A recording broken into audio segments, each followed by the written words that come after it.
Beredar video iring-iringan ambulan disebut bawa jenazah korban kerusuhan dalam pertandingan Arema FC vs Persebaya di Stadion Kanjuruhan Malang, Sabtu 1 Oktober 2022.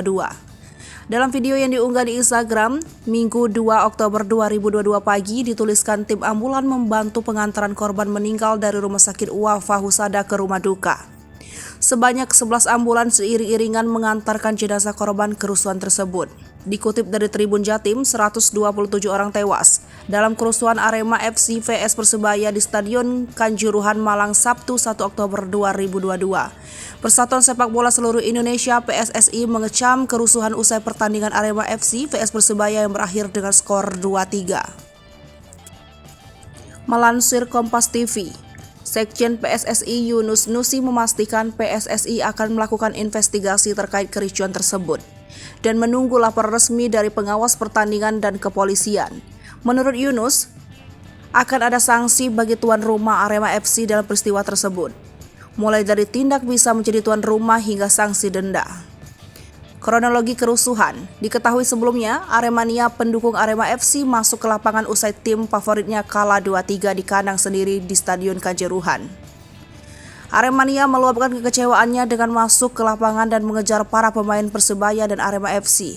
Sontak hal ini membuat petugas keamanan gabungan TNI dan Polri mencoba menghalau para supporter.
Pemirsa Sri Popo TV, jangan lupa komen, like, dan subscribe, serta tonton terus berita-berita terupdate lainnya ya.